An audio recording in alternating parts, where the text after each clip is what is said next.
Hello, I'm Derek, And I'm Peter. and this is The Throwback.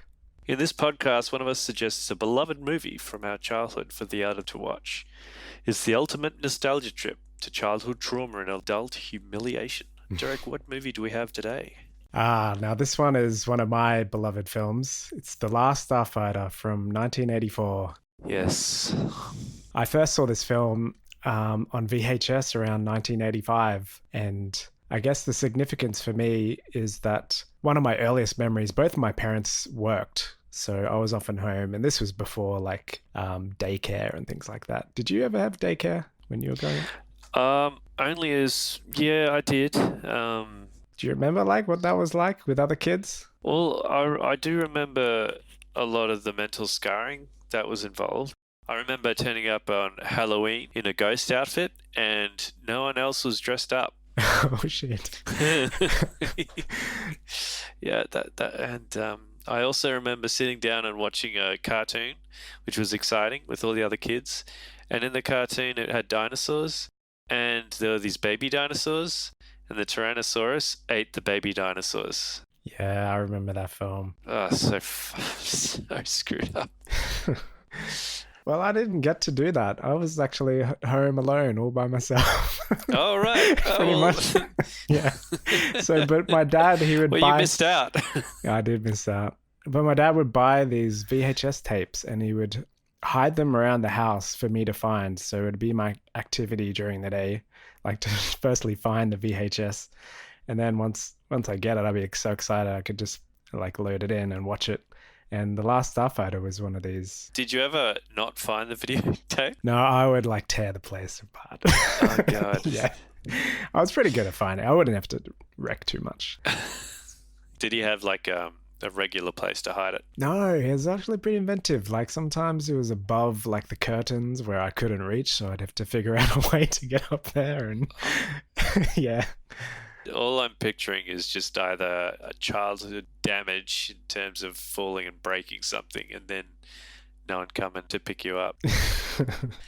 Not being able to reach the phone, your arms dangling from falling off the. So I would have been about ledge or 4 when I watched this, but it was also about the same time that we got our first video game system. So our first one was a ColecoVision. I'm not sure if you heard of that. That sounds like something out of science fiction. Yeah, and it was very, very limited run thing.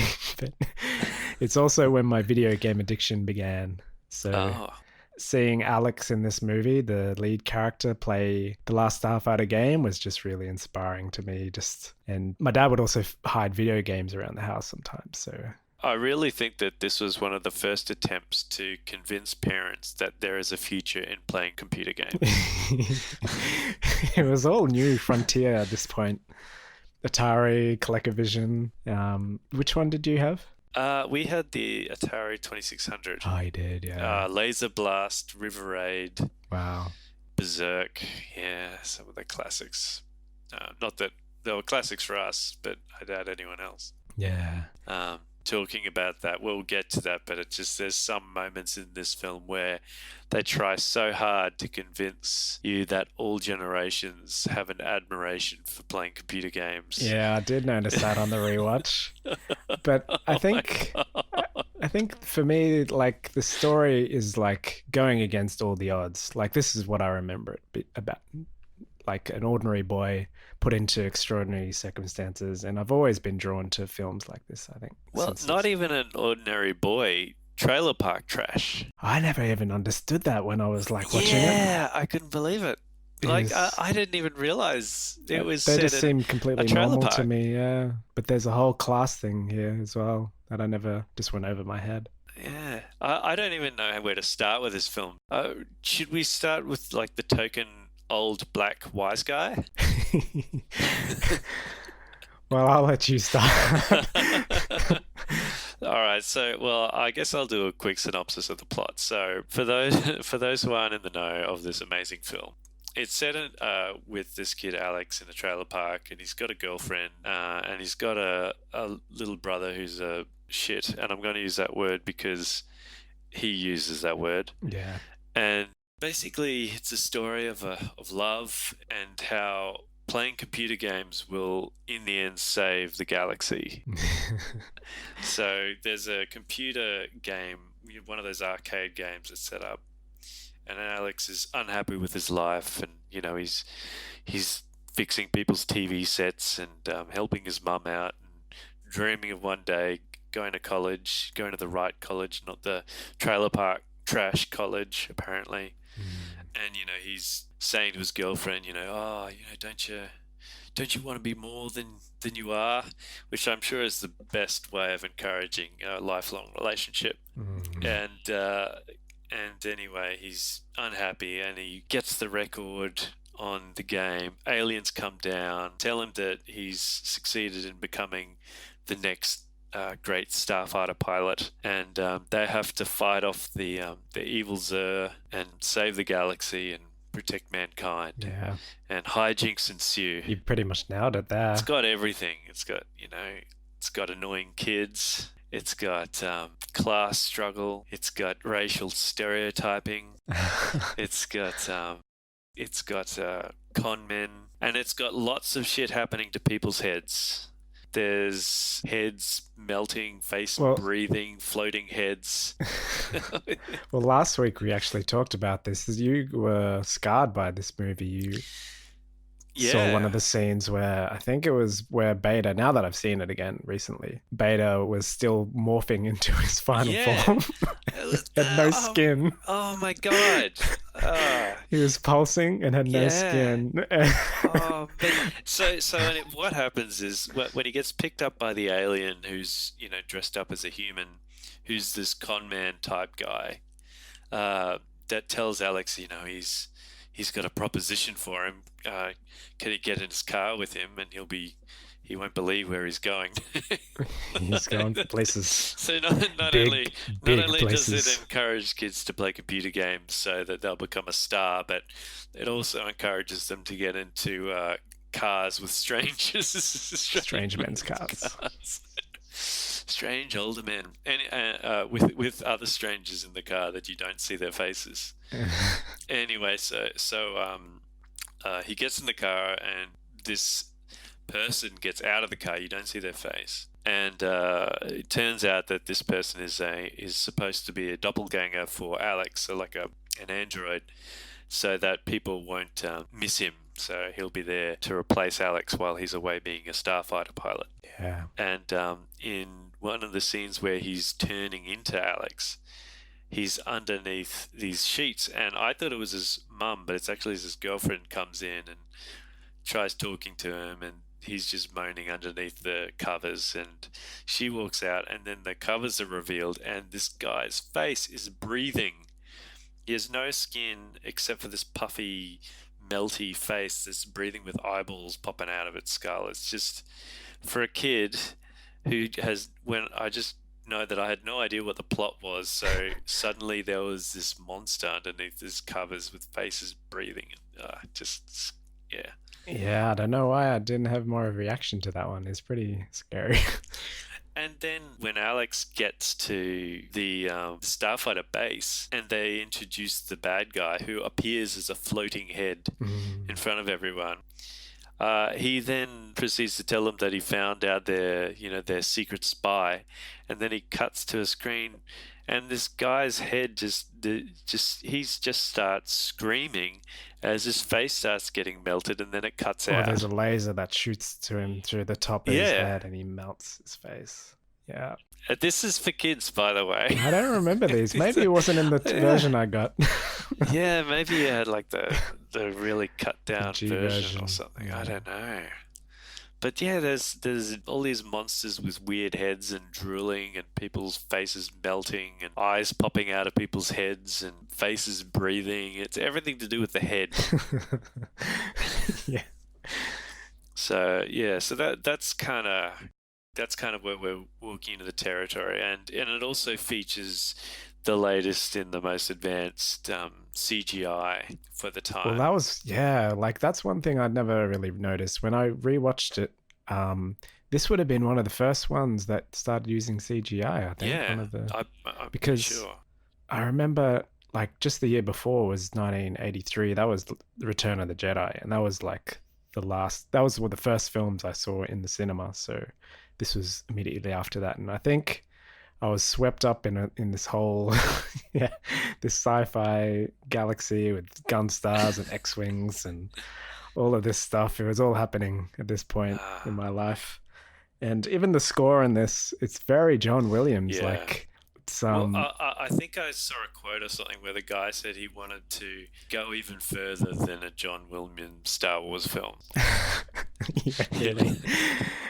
And you can hear it, like he's got the strings with the horns synchronized in different, dum dum dum dum dum.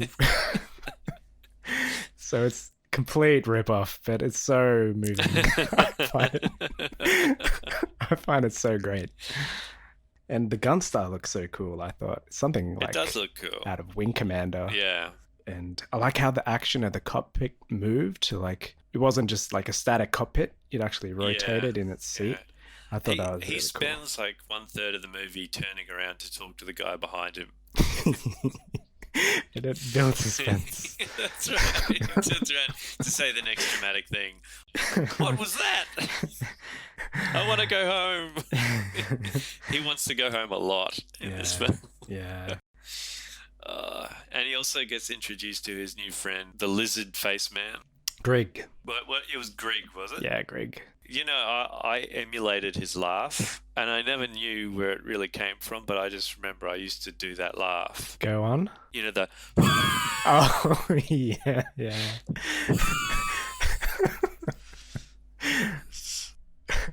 Maybe that's where my asthma came from. Oh, you do it well. But I also like the Centauri character. I found that was so over the top, his performance. And it was just Which one's this? Centauri is the creepy old man that the creepy old man. whisks him away. Yeah, it's just so over the top, and his expressions and his wily ways. And, like, he's after a fortune, and Gotta get his pot of gold. yeah. Always trust Centauri. And then he dies. Like, he gets shot. It still breaks my heart when I saw that. And he dies in such a way that, it's just like he's talking and then suddenly he's staring into space. Yeah, the open eye death. Oh my gosh. It's hard to pull off. All of this, like, for me, this is the stuff that you don't do for kids going into... You can tell why it's absolutely perfect for kids, because it's everything that if I was a parent, I would not want my kid to see certain scenes of this film. Like faces breathing, heads melting, eyes popping out of their heads, and the guy just dying, staring off into space. I'm pretty sure I was alone when I watched this the first time. I always thought that I was more screwed up. But I think the thing I remember most about this film is the Death Blossom, the ending, the epic sort of secret weapon that is just an explosive power. It shoots out like rockets and guns and lasers in all directions, and it obliterates the enemy in one massive blow. Yeah. Yeah. I do remember after we saw that, like much later, thinking, why didn't they just use that more often? And actually they explain it all in the film. It's like they run out of power, they can't move, they have to be in the right position to have all the enemies. And also as a prototype, they didn't know if they were going to blow themselves up. Yeah. So it does explain that. I always thought that it was a bit cheesy that we're only going to use it at this one time and at this one moment that's just happens to be the right moment. But it actually does make sense. So one thing my brother actually told me, because he rewatched it last year, I think, he said, why didn't they just give the translator at the beginning of that whole alien thing? Because he's got a translator which they plug into your collar and it translates for you. But there was a whole 10 minutes where it's just confused. He's getting inducted, that's why. Yeah. And how many inductions actually go to plan? True.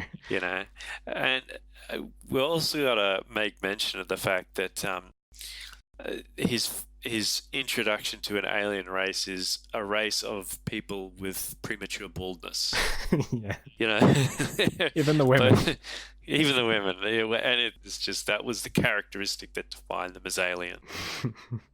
It's just not particularly fair. You would have thought that they'd have figured that one out.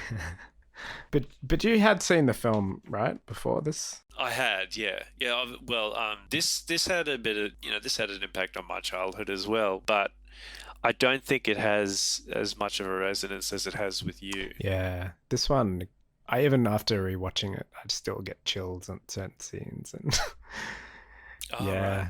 Like, is there a particular scene? Um, when the beta guy dies, he drives himself into the alien ship to destroy the signal so he can protect the real Alex. That was Yeah, pretty moving, I thought. And then immediately and launch. he doesn't come He back. doesn't come back. Yeah, No. but Centauri comes back. That was quite moving too. Yeah, yeah, that's right. Well, reveals. And it's like so ripped off Star Wars. There's this, like a reward, the ceremony, and they're playing the epic, ceremonious John Williams theme. And Yeah, Centauri, he's hooded, but he pulls off the hood, and it's him. yeah. Oh, and one of the more important things, just to go back the timeline a bit, because we're going backwards and forwards, which makes sense. We're kind of talking about the aliens right now. We've got the Centauri. I keep thinking the Centauri because I think it's Babylon 5 or something, Oh, but I haven't seen. the guy Centauri, and we're talking about the premature alien, baldness aliens, um, the over the top hamminess of the bad guy Zur. But if we go back to the epic moment where Alex actually breaks the record. Oh, I forgot to mention that. True. You gotta go back to like the key quote we have here is Alex is going for the And record. Hey everyone. it makes no sense at all.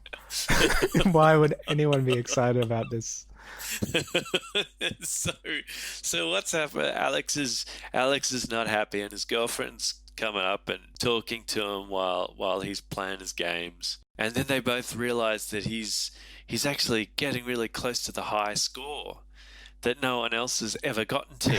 And she yells out to some of the people in the trailer park, and they pass on the message, and it's all Alex is going for the record. Alex is going for the record. Hey grandma. And the whole trailer park comes and watches and crowds around. That's right, and they're all getting excited. Most of them are old people, by the way, we should Yeah. say. And even like they've got little reaction shots from cats and dogs. The cats on top and the dogs barking and Oh, that's right. The cat's trying to paw at the yeah. screen, isn't it? So for me, this is the birth of my warped view of reality. That computer games will actually let me succeed in life. How many broken dreams has this created? People will like me if I'm Oh good man, at games. that's right. I never could understand why my parents had absolutely no interest in my gaming. Because obviously there were people out there who respected it. From all ages. Oh God! And afterwards, he's sitting back with his girlfriend. What's her name again? Maggie. Maggie. Yeah. They're sitting in a chair in the trailer park, and people are passing by, and they're going, "Congratulations again, Alex!" And he's like waving to them He's a like the superstar, man. superstar. Yeah, Jesus. Oh my And I think God. that's why I love this film. It was just like completely skewed reality in favor of geeks, in the favor of the little Yeah. geeky guy. Yeah. And his friends were douches too. Well, I used to think, I wonder what this teenage life is like when I was a boy watching this. I think I'd go get a Jeep and hang out by the lake and stuff like that. Yeah, that was the thing that you would do. I think that there had to be a lake and there had to be a Jeep. I was totally Uh, Americanized by all of this. In Australia, none of this happens. and the other person that we have to talk about is one of the major characters, which is his younger brother. Lewis Oh my in the God. dialogue. Yeah. So another classic line from the movie is where he's looking over his bunk bed. He lives with his brother and in a bunk bed, and the beta Alex, the fake android Alex, is he's sitting at a desk and he takes his head off to fix his eardrum or something. And Lewis looks over and sees what's going on. And the classic line is, "What the shit?" It's just like that. You can tell that movie, like movies in those days, had to have that said at least once. What the shit? And that, like the swear word, and it always had to be a young kid that said it. And this kid was a dirty kid. He had Playboy magazines and all of that stuff. But like the one that made me laugh was where it's just cut to him going through his magazine, looking at his pornos, going, "Where the hell's June?" And it's like not even hiding them. Like they're in a trailer park. They live with their mum, and he's got all his magazines out. And one of the things that both Alex and Beta Alex say to him is, you better not tell mum or I'll tell her about your Playboys. Yeah. And that must mean that the mum never cleaned his room. True. Because there's nowhere to hide them. I liked Lewis. I liked his little character. He would go crapola. When he sees his brother kissing his girlfriend, it's like diarrhea. Oh, yeah. I just gave him the coolest lines. That's true. Yeah, I laughed at that. That was pretty funny. And he's got like this quirky little way, like where he doesn't care about anyone except for Lewis. Yeah, it's all about Lewis. He's going to be the next president. You can tell. I really like the hide and seek plan. This is towards the end of the film, but when I was watching it, I remember that from when I was a kid, that they're hiding in this little cave and the big mothership flies over and the whole Starfleet flies over and they're just waiting in this little cave to attack from behind by surprise. I thought that was really cool. I don't know. Total fanboy moment. I completely forgot about that. Yeah, it's just like in the cave, and it's like they're waiting, and it's building up suspense. Yeah, I remember the bad guys. The red-faced, scarred, tissue-faced bad guys, and their stormtrooper type bad guys with their helmets on. That's where one of the helmets falls off, and you see its eyes popping out of its head. Yeah. That was another moment for the child to really have a great imagination boost. There was a lot of the space battles in this, wasn't there? And it was very different from Return of the Jedi and the Star Wars fights. It was a lot more, if you've seen other ones like Battle Beyond the Stars, and there's a lot more, I don't know, it seems like the ships take up a lot more of the screen. Oh, okay. I haven't seen Battle Beyond the Stars. Yeah, well, I think Star Wars, they really did an amazing job with the spaceship battles. They were very detailed. A lot was going on. But a lot of other ones, when they had their spaceship battles, it was very focused. There was like two things. There's like the bad guy and the good guy. And it's just always between the bad guy and the good guy. Oh, gotcha, yeah. I was really impressed with how the HUD looked in this. You could tell it was completely designed for a game to come out. I don't even know if the technology was there, man. The ColecoVision was really limited. Well, I don't know if you sat through all the credits, but it actually did say that you could buy the Atari game. Oh, it's on Atari. No, it's not. I looked it up. They never made a game. Oh. Yeah, it didn't make enough money to warrant investing in making a game. Oh, okay, wow. So they advertised a game that didn't exist. Can you imagine how many kids would have just been, oh, we got to get it. Oh, let's drive to this game shop and see if they've got it. Yeah, wow, I didn't realize that. I don't think I could read. I was only 4.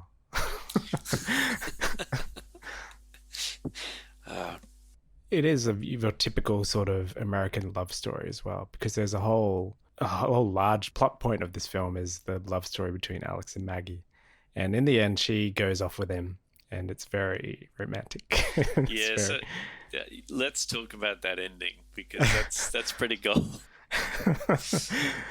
Well, Alex comes back for her because he's been he's been charged with the responsibility to train up new recruits because all of the other starfighters died in the attack from Zur. So he's got to go live on Rylos. But he comes back to the trailer park, and yeah, at this point, it's all very mysterious to who this ship is, and are they aliens? But you find out it's Alex, and yeah, everyone comes out and they find out that he saved the galaxy. And I guess he asks Thank Maggie God if for she. computer games. Thank God for computer games, man. Yeah, he asks Maggie if she'll go back with him, but she's sort of afraid to leave the trailer park. And she says, "What about Granny?" And And he basically accuses her of there's something wrong with her if she doesn't want to go with him to leave the planet and her grandma and family and life and everything. She has 2 minutes to make up her mind.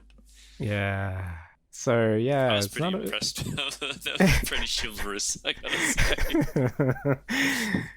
Yeah, and the Greek was yelling, and we got no time. Yeah, you gotta make up your mind, you bitch. Move it along. We got no film budget left. We Uh, blew it all on CG. do you also when they come down and Grig is being the gentleman to everyone, and like he takes his helmet off, and they all taken aback because it's a monster, and Granny grabs a shotgun, and Alex goes, "Granny, put away that shotgun." Yeah. Trailer park. And then he goes up to Mags and he says, "A very large pleasure." I don't know if you caught that I did quote. catch that. Yeah. Oh God.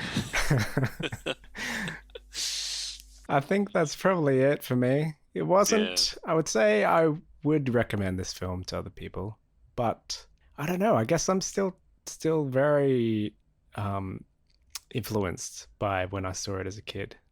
So how would you describe your experience?